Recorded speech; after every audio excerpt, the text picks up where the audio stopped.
Cake.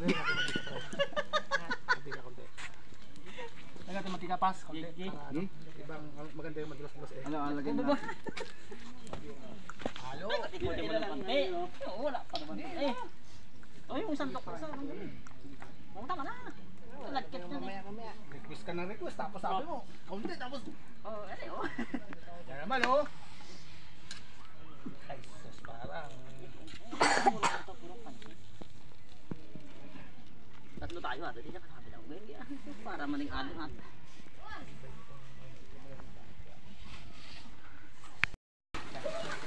Dapat ito maliit. Ah, ito. Kasi kaldi. Ito. Para sa video. Oh, tapos.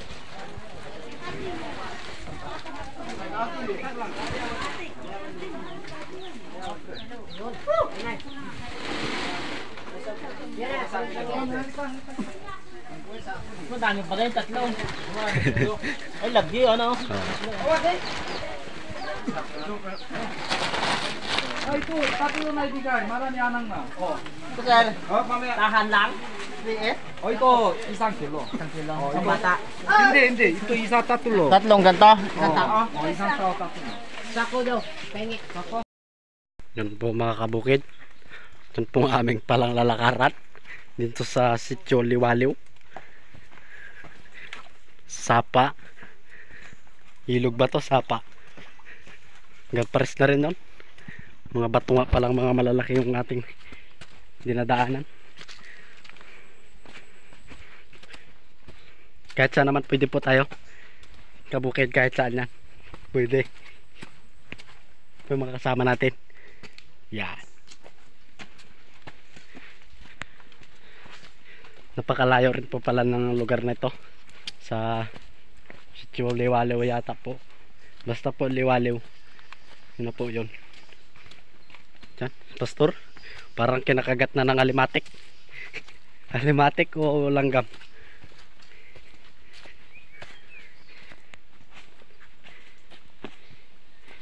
Handa na natin. Ibas na po yung tubig eh.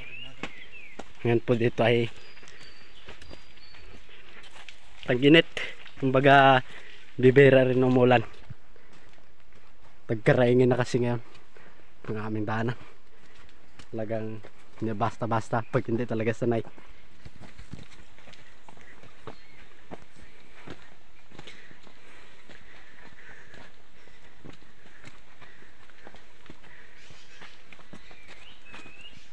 Ngayon lang po ako nakarating dito at nakapasyal. Testingin natin kung ano yung mga kalagayan natin dito ng mga katutubong mga yan. Talagang hindi rin basta-basta yung mga pinagdadaanan nila. Malaking pagsubok na po ito sa daan pa lamang. Napakahirap na. Tama naman yung ating mga kasama dyan. Talagang nakakapagod. Talagang sobrang paghanga talaga natin sa kanila pagdating sa mga ganitong lugar. Kahit medyo malayo na po yung lugar nila ay talagang kinakaya talaga nila. Sabi nga nila walang mahirap sa tao, may pangarap at determinasyon sa buhay. Talagang kahit napakahirap ang buhay ay laban na. Titiwala siya tayo sa itaas ng kailangan po mga kabukid. Malayo pa po tayo. Sila pastor na una na.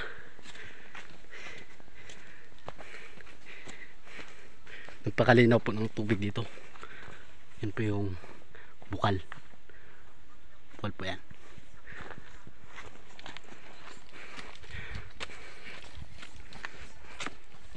Bukid. Talagang parang nakakabilib dito. Simple lamang po ang pamumuhay dito sa kanila.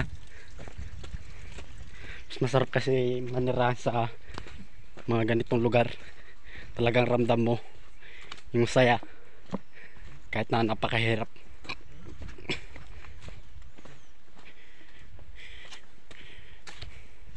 Mas masarap po manirahan dito sa mga kabundukan kumpara sa syudad na puro ingay yung maririnig mo pag nasa syudad ka. Sa kabundukan tahimik at payapa. Sarap na buhay. Sariwa ang hangin. nakakaiwas ka sa stress sa mga problema kapag gine-enjoy mo lang pag nandito. Tulad lang po ng gawain lang natin sa bundok yan, sakahan. Doon po sila habang nagpapahinga sa taas. Talaga nakakahingal din po maglakad. Sapa. Paganda yan. Pwede po inuman yan. At yan, napakalinaw.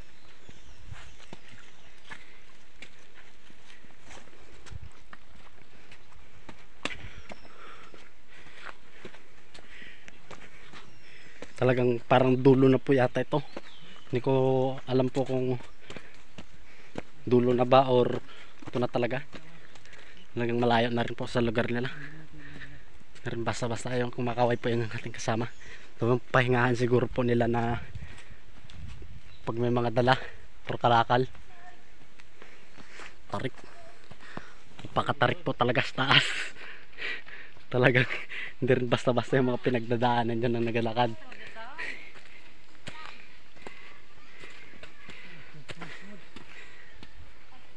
Tarik. Gapang ka talaga dito pag may dala kang kalakal pag hindi sanay. Sila pastoro. Baliktad talagang ilong mo dito pag may dala kang kalakal. Hindi na po kaya ito ng abuti ng motor. Talagang basta-basta sa dulo ng daan po may kasama natin, Lisa. Bilis naglakad siya eh. Na, tarik.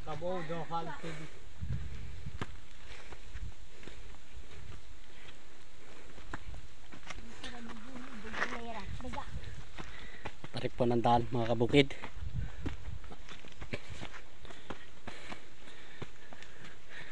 Hirap talaga dito magbaba ng kalakal, lalo't mabibigat. Siguro po kung ako ang tatanungin,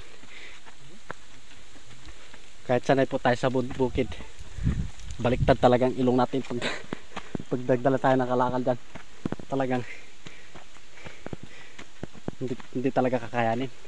Maliban na lang po yung taga dito tayo. Napakito po, lalo po at maputik yan. Naku, baka hindi lang ilong po ang baliktad dyan, pati bibig. Swerte po natin yung taga raw tayo nagpunta dito. Kapagod po. Galing pa po kami Lisap.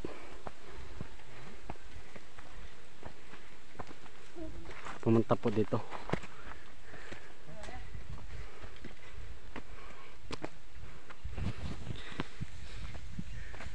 Daming kawayan. Yan. Parang salat dito sa kawayanan. Pagod na si brother dyan. Tapos yung sister Liamay. Ay, Limay. Parang nakakatama dumahon na. Sa ganitong ganito talaga. Talagang hindi basa-basa oh. Ito po may mga hagdan-hagdan. Para masyadong maputik. Sa baba namamahinga sila. Kabukid po kami nag-shortcut. May mga anyamuhan na yung nadaanan namin. Masukal na.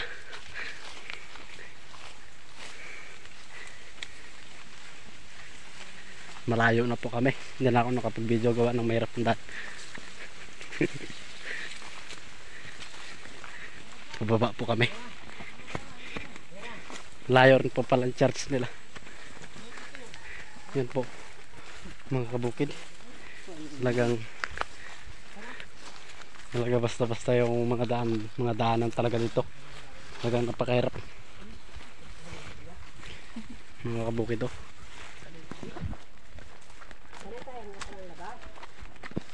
Talagang napakahirap yung mga daan dito mga kabukid. Ito mga kabukid. Magpapahinga po kami mga kabukid. Bro, Pagod. Pero okay.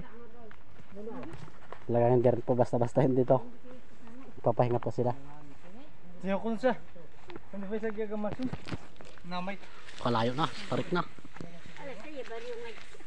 Talagang parang umikot po tayo. Talaga dun sa kabila. Mga pawisan na. Siya ko nga kids dito. Pala po yung mga may daan po ng dalawa shortcut. Pindaan. Dito. Parcel! Yun pa po pala. Layo-layo pa. Nandun pa sa tuktok. Doon. Yung mayero. Shit. Ano ba yan? View. Dami pa natin kakainin bigas. Kung baga sa kwan ay marami pang tutulo na pawis. Isipin mo yun pa ang punta natin. Layo pa pala. Doon pa. Tumatawa sa pagod.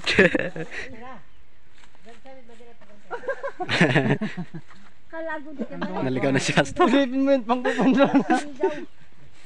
Walang likuan. Ilalikuan pa po yan. Parang alas 9, alas 10 po ngayon. Baka po mga alas 12 o alas 11 pa po yan. Layo pa kasi. Yan pa. Kanina po kami nag-iikot. Siya ko siya pag mga niyugan siya. Layo pa po pala. Asde mo kasdanas de ko no. Kailan mo dyan to? Basang-basa na po kami ng mga pawis. Sila ko pa sana. Yun. Pag wala dito. Punta namin. Basta yung agdalan. Ngayong summer po ay uso sa amin yung kaingin. At yan. Nauuso na nga dito. Talagang sabi nga ay sipaglaang. Mga pananim nila ang itanim dyan. Kung anong itanim nila dyan na mga pananim na halaman. Sa kaingin. Dito na po tayo. Pagpatuloy na po tayo sa ating paglalakad. Talagang hindi rin po pero yung lalakarin natin ngayon, makakaranas po tayo ng uhaw. Talagang ang hirap umikot pag dito sa kabundukan, pag hindi mo masyado kabisado ang isang lugar.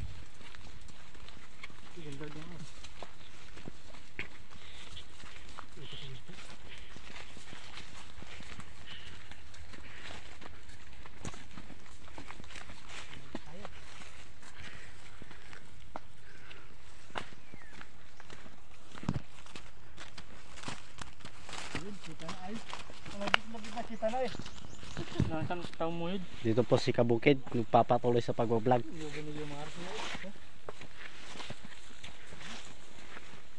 Yun, napakagandang panahon.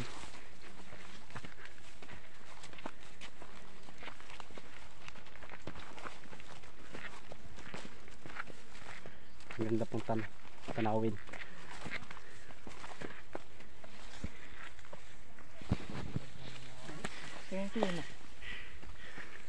Doon pa po tayo. Malayo. Siguro ay tarik na yan. Tsaga-tsaga lang tayo sa paglalakad. Kayapos na sa puno yung kasama namin. Yan. Talagang hingal na. Kahit sabihin sagad na ang sanay sa bundok. Talagang sagad na rin yung tono ng pawis. Yan. Nakikipagbiruan pa po. Basta po may mga kasama tayong makakulit na kasama. Hindi ka talaga mapapagod. Natatawa ka pa.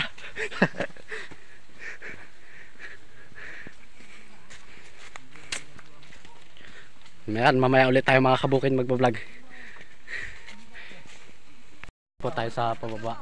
Pababa na po tayo sa lahat. Doon po sila sa kabila sila magadaan. Tapos dito kami sa baba.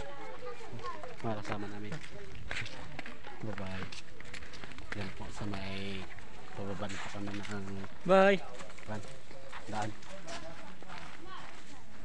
Ngayon pa ay medyo delikado dito sa daan na ito. Talagang palusong na naman. At nakikita nyo naman na talagang sabi nga ay walang malayo na daan na pupuntahan. Back to the Pag sa home. Panginoon ang pupuntahan talaga. Yan po, maraming salamat at magandang hapon sa inyo.